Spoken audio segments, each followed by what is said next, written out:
Hello Chess Universe, welcome to another video from Chess for You. Today we're going to be looking at a game played in 2014 between Sergei Yuden and Magnus Carlsen. So it's a game in the World Blitz Championship. Sergei Yuden is rated around 2600. Without further ado, let's get into the game. Sergei Yuden with the white pieces goes for e4, Carlsen e5, knight f3, attacking the pawn, knight c6 defending. Bishop c4, so we have the Italian game on the board, scoping that weak f7 pawn. Bishop c5, scoping that weak f2 pawn. d3, adding a defender or protecting the e4 pawn. Knight f6, developing the knight and also enabling castling. Knight to d2, putting a defender for that e4 square and freeing up the d pawn so that you're planning for a thrust in the future anytime soon maybe. d6, adding a defender, also opening up lines for your light square bishop. c3, planning for that deep pawn thrust again. Magnus Carlsen castles kingside, white castles kingside as well. Knight to e6, staring at its counterpart and asking, what do you want to do? If white takes, black can take back with the pawn and he can get a better influence over the center, also get a semi-open file for his rook. So this didn't happen in the game. Instead, white retreated the bishop. Magnus Carlsen took the bishop. White activated his queen and also opening up an attack on the b7 pawn. Carlsen went for rook b8, defending. Knight to c4, moving inwards to the position, probably thinking of rerouting the knight here and probably making use of these good outposts for which white has control over. A queen to d7, probably looking at future moves where you can penetrate into the enemy's king side. A bishop a3, staring down at its counterpart and asking, what do you want to do?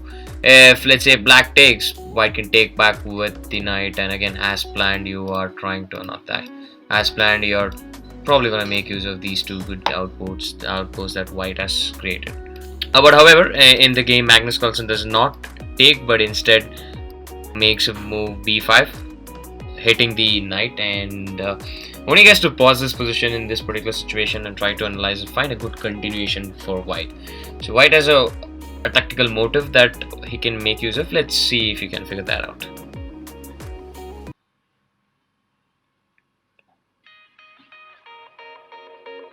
So the move that the engine suggested, or the best move in this particular position, is knight taking the pawn e5.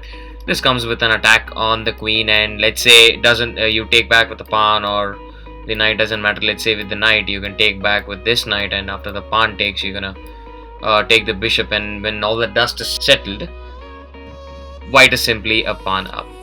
Black wouldn't be able to take because he's gonna lose the rook. So that's there. However, white does not see this and instead he goes for knight to d2, and it's fine because this is a blitz game and the tension are high. You're playing against the world number one. Carlsen takes the bishop and white takes back with the pawn. Magnus Carlsen continues with knight to e7, trying to gain influence over these outposts that white is trying to control over.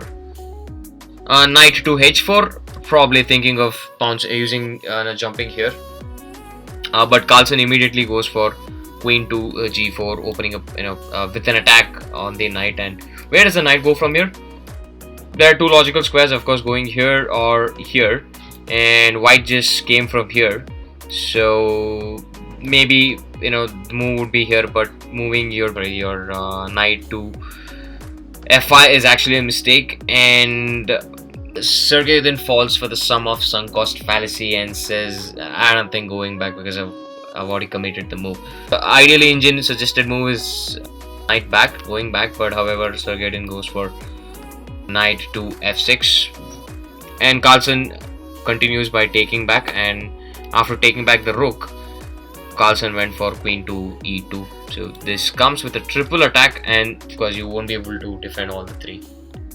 And white goes for queen to c2, defending the knight. And yeah, black is free to take this particular pawn after the king moves. Probably black is simply a pawn up, but Carlsen felt there is more in this position than what meets the eye, so he goes for the absolute best move, knight to g4, and opening up an attack here and probably looking for forking the queen and the rook, and also threatening a checkmate on g2. So that's a versatile move if you ask me. At this position, white simply resigned because he realized there is nothing much that can be done. Probable continuation would be like, probably like, let's say after rook going back, you can simply take the pawn with the rook, with the knight, and this is gonna come with an attack on the queen and also forcing a checkmate on the g2, and your rook taking is particularly forced, and after queen takes, the king moves. So here you can clearly see that black is an exchange and a pawn up, so against Magnus Carlsen. So I don't think anyone would want to continue this game. Other possible move would be actually, let's say, queen to d1, asking, do you want to exchange queens? But instead you can actually go for queen taking the pawn, and let's say the king moves, you can check with the knight, and a rook taking the knight is practically forced, and after queen takes, again you're gonna end up with white is gonna end up with an exchange down and a pawn down against Magnus Carlsen. So in this position, he resigned. So I hope you guys found this video informative. If you do, please hit the like, subscribe, and the bell icon. And if you guys want to share some feedback, please use the comment section. Thanks for watching the video. Please stay tuned.